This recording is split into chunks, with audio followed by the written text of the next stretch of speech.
Hey guys, Tony here, hope you're doing really well. So it's been a couple of months since I did a review of the VAVA Chroma, and in that time there have been some noticeable improvements, especially with the HDR tone mapping. So I thought I would see how it stacks up since my original review and test out the HDR with some demos, so stay tuned. Now back when I made the review video, it was a pre-production firmware, and while I could see the potential, I knew there was room for improvement. Well, I have to say that I have been blown away by how good the new updates are. If you have the VAVA Chroma and haven't updated it yet, make sure that you do because the difference is pretty significant. So a quick rundown of my setup. I'm running a 100-inch VAVA ALR Pro screen with some LED strips from Govee running around the outside. I will have links to those down in the description.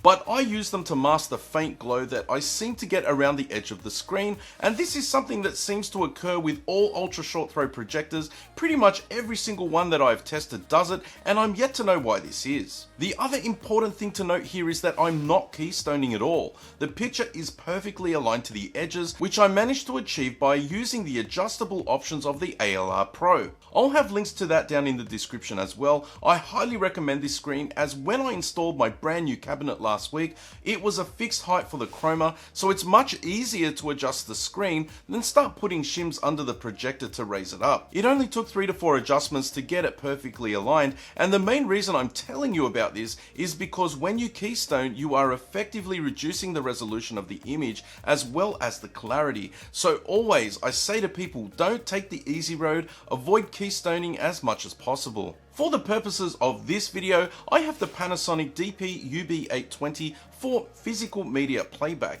so that we can get the absolute best source material for the demos, especially to test the HDR performance. And I also have the Apple TV 4K for Netflix, where I'll demo The Witcher Season 2. The Panasonic UB820 and the Apple TV are both running in 4K with HDR enabled, with the Apple TV running in 422 and the Panasonic 820 with 444.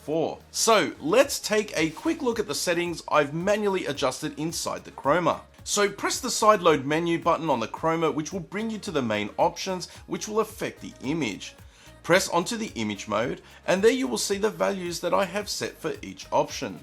These tweaks are what I found gave the best result, but of course feel free to tweak to suit your taste, as every room is different and may affect the overall appearance. You can pause the video here so that you can make note of the different values. Now I will say that I did have to film on my iPhone using the Moment 18mm lens, which is this one here, as when I try filming from the usual camera it just stutters too much, whereas with the Moment lens it just seems to bring the image nice and tight in the middle of the screen without any of the rippling that you get with a normal camera. I have also left the purple glow around the screen to help with the camera, so the iPhone maintains the same exposure, and also so that you can see when I am running in split screen mode, I have not modified any of the images in any way, and you'll see the same consistent purple edging around the screen. So let's get on with the demos.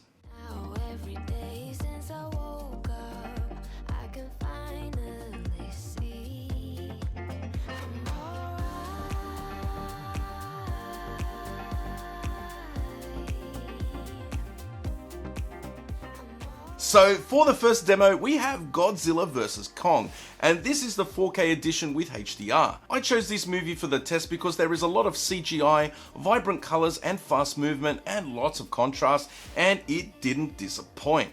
One of the main reasons I picked this one first was in the previous firmware version I noted heavy preference to red and green, blowing out the colors, and even just from the home screen you can see that it is a very vibrant but evenly saturated image. Let's take a look at 10 seconds of SDR followed by 10 seconds of HDR, and then I'll play them in split screen. There are no modifications in post-production of making the video other than the standard color correction that I have to make to keep consistency between all of the footage.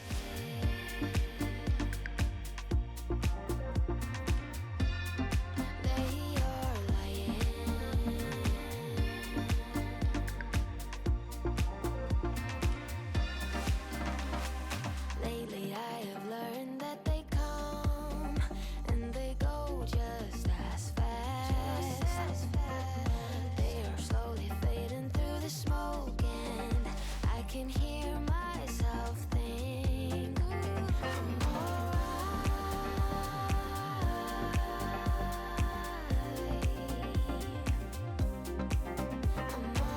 So right from the start, you can see some excellent HDR performance from the Chroma with nice depth of field in the contrast between light and dark, and also not oversaturating the reds and the greens, and overall it just makes the picture look very cinematic. My favorite scene in this movie is the battleship scene where Kong and Godzilla are hammering it out. You can really see the extra dynamic range in this sequence. Let me know what you think down in the comments section on this one. Can you tell the difference, and do you think it's better or worse with HDR turned on? I'm giving this one a 4 out of 5 for HDR performance. So the next movie I tested is the 4K remaster of G.I. Joe. While not the most critically acclaimed movie, I have always enjoyed it from the time I saw it in the cinema. Lots of action, explosions, which is my type of movie.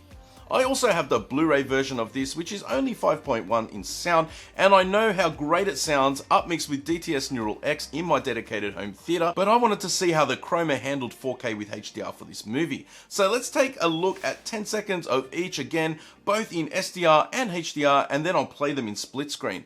Let me know what you think down in the comments section.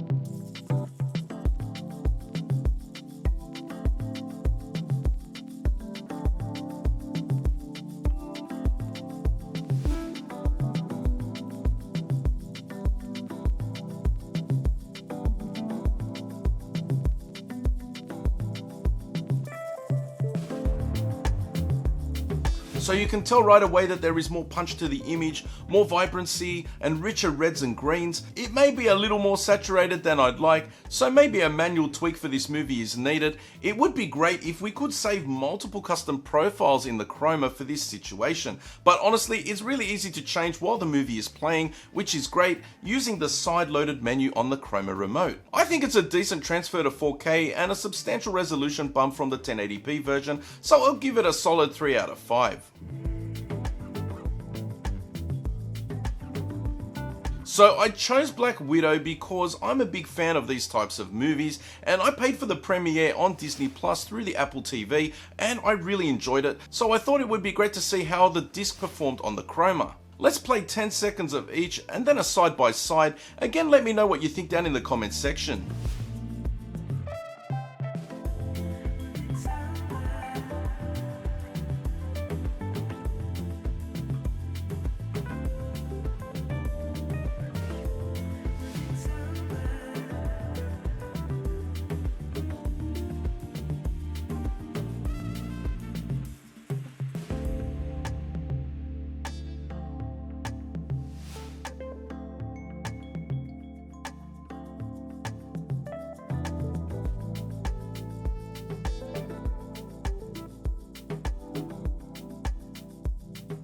I will say that from all the demos so far, this one had the sharpest picture and resolution, although I felt the image was a little bright with my Chroma settings, and I did actually tweak the brightness a little for this one, and I felt that it was a lot better. You can definitely tell a new movie shot in high resolution when it's transferred to 4K, and Black Widow didn't disappoint.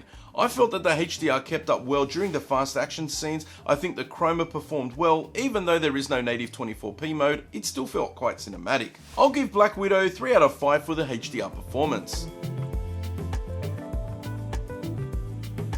So there are obvious advantages to disc over streaming. You get a higher bitrate for audio and video, the player is purpose built to play movies at high fidelity, and for example the 820 has a lot of extra features built into it for both audio and video, which really enhances the picture versus streaming.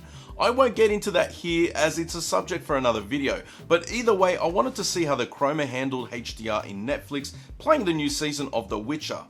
The Witcher is in 4K with HDR and Atmos, and usually when the tentpole shows like The Witcher come out, Netflix tends to bump up the bitrate, or that's how it appears to me anyway. So let's check out The Witcher in SDR and then HDR and then in split screen so that we can see if there's a noticeable improvement between the SDR and the HDR.